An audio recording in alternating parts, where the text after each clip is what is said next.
ఎవరా వీళ్ళంతా గ్రహంతరవాసి కప్పలాగా ఉన్నారు? వీళ్ళందరినీ ఎక్కడ తీసుకుపోతాను అనుకుంటున్నారా? వీడియో లాస్ట్ వరకు చూడండి, మీకు అర్థమైంది. హాయ్ ఫ్రెండ్స్, మా ఫ్రెండ్స్ ని ప్రాంక్ చేద్దామనేసి బిర్యానీ తిందాం రండి అని చెప్పేసి రెస్టారెంట్ కి అయితే తీసుకెళ్లిపోయాను. ప్రాంక్ అయితే అక్కడ ఫ్లాప్ అయింది. అసలు ఏం జరిగిందో మీరే చూడండి. ఫస్ట్ అయితే మా వాళ్ళందరినీ మాటల్లో పెట్టి అందరూ ఒక డైలాగ్ చెప్పండి అంటే చూడు, మా వాళ్ళందరూ ఒక డైలాగ్ అయితే చెప్తున్నారు. ఇప్పుడు వాళ్ళకి మళ్ళీ ఫస్ట్ నుంచి మళ్ళీ ఇప్పుడు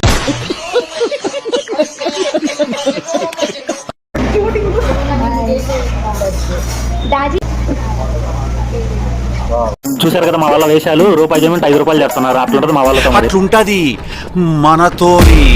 ఇంకా మా వాళ్ళతో ఎలా చేద్దాం ఏంటి అని ప్లాన్ చేస్తున్నాం. మా వాళ్ళు బాగా ఆకలేస్తుంది కదా, ముందు ఆర్డర్ అయితే చెప్పేద్దాం, తర్వాత చూస్తున్నాం అనేసి అన్నారు. మనమైతే ఇంకా దమ్ బిర్యానీ అయితే ఆర్డర్ ఇచ్చాము. చెప్పిన అరగంటకి అయితే ఆర్డర్ అయితే వచ్చింది. మా వాళ్ళు చూడండి, మనం చెప్పి అరగంట అయితే ఇప్పుడే తెచ్చేది ఉన్న గుద్దు అన్నారు. సరేలే తిన్నాక చెప్తా పడి అనేసి చెప్పాను. వాళ్ళు చూడండి, వరద బాధితుల్లాగా బిర్యానీ చూడగానే ఎప్పుడు తినలాగా అలా అయితే తింటున్నారు ఈ రోజు అయితే. ఇంకేంట్రా బాబు ఎలా స్టార్ట్ చేయాలి ఏంటి అని అర్థం కాలేదు. నేను కూడా బిర్యానీ ప్లేట్లు వేసుకుని మంచిగా గట్టిగా అయితే తింటున్నాను. మా వాళ్ళు చూడండి, చూపులన్నీ ఇటువైపే ఉన్నాయి. ఎప్పుడు స్టార్ట్ చేస్తామని. బిర్యానీ కూడా తినడం అయిపోయింది. ఎప్పుడైతే స్టార్ట్ చేస్తామంటున్నారు. ఇక్కడ ప్లేట్లు అయితే ఖాళీ అయిపోయినాయి. నువ్వు త్వరగా స్టార్ట్ చేస్తే మనం అయితే వెళ్ళిపోదాము, ఇంకొక ప్లేట్ చెప్దామంటున్నారు. నాకైతే అసలు ఏం చేయాలో నిజంగా అసలు మైండ్ అయితే అసలు పని చేయట్లేదు. ఇంకేం చేద్దాం, మన దగ్గర అయితే సోంపు అయితే వచ్చేసింది. అది అందరం తీసుకుంటున్నాం. మా వాళ్ళు చూడండి సోంపు కోసం కొట్టుకుంటున్నారు. వాళ్ళకైతే ఈ సోంపు కనిపిస్తే చాలు ఎప్పుడెప్పుడు ఈ టిష్యూలో ప్యాకింగ్ చేద్దామో, జోబిల్లో పోసుకుందాం అనేసి ఐడియాస్ అయితే వస్తుంటాయి. మీ ఫ్రెండ్స్ లో కూడా ఇలా ఎవరైనా ఉంటే తప్పకుండా కామెంట్ చేయండి. మా వాళ్ళు చూడండి, ఆ సోంపు బాక్స్ మొత్తం అయిపోయి కొట్టేదా వదిలేటట్లేరు, అలా తింటున్నారు. ఏంద్రా నాయన బిర్యానీ కన్నా సోంపు ఎక్కువ తింటారా మీ వాళ్ళు అనుకుంటున్నారా? అవును, మా వాళ్ళకి సోంపు అంటే పిచ్చి. బిల్లు చూడగానే ఇంకా మా వాళ్ళు అయితే రెస్టారెంట్ లో ఒక్కడు కూడా లేరు. అందరు కిందకైతే వెళ్ళిపోయారు. చూడండి కిందకి ఎలా అయితే వెళ్ళిపోతున్నారో. నాకు సంబంధం లేదంటే నాకు సంబంధం లేదనుకుంటూ.